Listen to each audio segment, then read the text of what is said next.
Hey everybody, it is Mike. It is Friday, so that means it's time for Fright Friday. This week's selection was um, viewer's choice, so we could watch any movie we wanted to and do a review on it. If you're not aware of what Fright Friday is, it is a little review challenge that the Horror Freak 85 gives us every week. Um, Lots of fun. Gives you a chance to watch movies that maybe you wouldn't normally watch.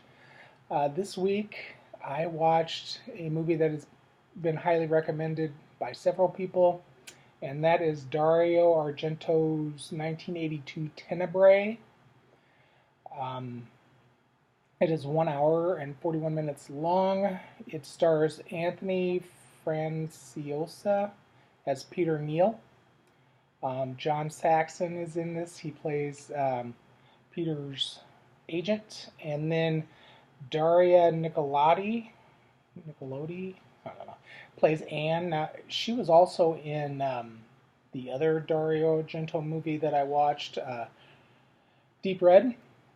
She did die in the first one, but she died in Deep Red, but she didn't die in this one. So this movie is very good. It, it's paced well. I truly enjoyed this one probably more than Deep Red, simply because the first watch for this was a very smooth watch. The first watch for me for Deep Red was one of those where I had to think about it for a while and then I had to watch it again. But I do like Deep Red. I do not have a physical copy of Tenebrae, but I will be getting one probably next month. Um, but yeah, this movie is a trip. I had no idea who was doing the killing through the whole movie. It was a complete surprise to me. Same with A Deep Red. I had no clue as to who the killer was in that. This one has a lot more kills than Deep Red, and this one is much more graphic. The kills in this are just brutal. And pretty much every character that you kind of like, you kind of get attached to a little bit, they're gone. Um, so this story centers around an author who has written an excellent book, and he flies to London for the first time, basically to do promotion and all of that stuff. So he meets people over there. Of course, his agent John Saxon is there. Um, Daria is there as Anne. She's kind of his, I don't know exactly what, basically his guide, more or less. And there are other people that work with her that are a part of this. And what starts happening, even before like we get to see him in London, is there is a girl who tries to steal the book Tenebrae from a bookstore, and she gets caught. Um, Turns out she's a klepto, has some issues with that. And as you know, they basically just let her go because I guess she's somebody. She's a little socialite or something. Um, so she goes, she goes back to her apartment. When she gets there, or she's going there, this real freaky looking guy pops out of this rickety old fence and goes after her and literally chases her. Later, when she gets to her apartment, we see him looking in the window, and we're thinking, okay, this must be the guy that's going to kill her, or he's going to go after her or something. Um, but that's not what happens. He watches her get murdered. We have no idea who's doing it, but basically, whoever it is ripping pages out of the book Tenebrae. I guess she paid for a copy. Um, and they started stuffing the pages. He starts stuffing the pages of the book in her mouth, and he's holding a knife to her throat so she doesn't say or do too much. And then he starts hacking her up. Um, Fast forward to the author meeting all the people.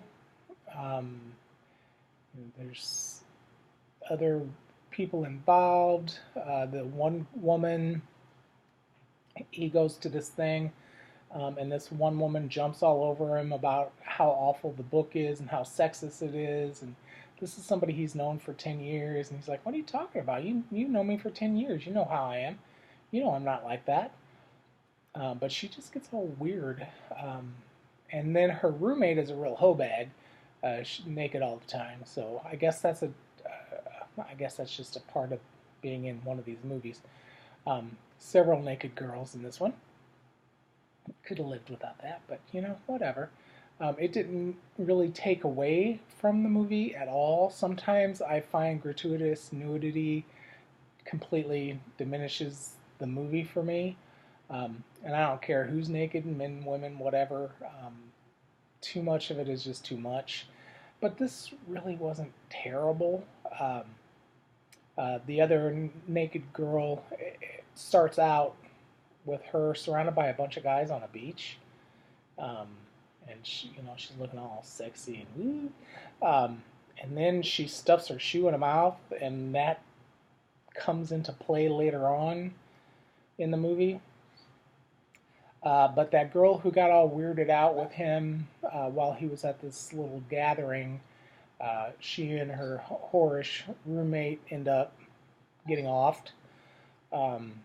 Pretty much, yeah. And gruesome. I mean, there's like hatchets and axe, not even a hatchet. It's a full-fledged axe. He uses some kind of like scalpely looking switchblade thing, really sharp, I guess. Knives, you name it, he uses it. So yeah, we just see this murderer kind of going down the list of all the people that are associated with this author.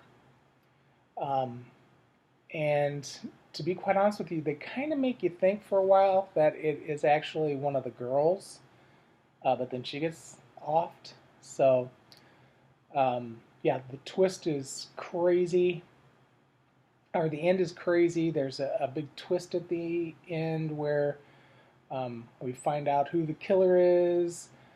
We think he's dead, and then he's not dead, and there's all kinds of craziness that happens after that. But yes, this movie, it's bloody, violent, spooky as hell, scary as hell. It's just a fun ride. So if you like Dario Argento, you'll love this movie. If you like good slasher movies, you will love this movie because there's something for everybody in this one. All right, guys, have a great day. Bye.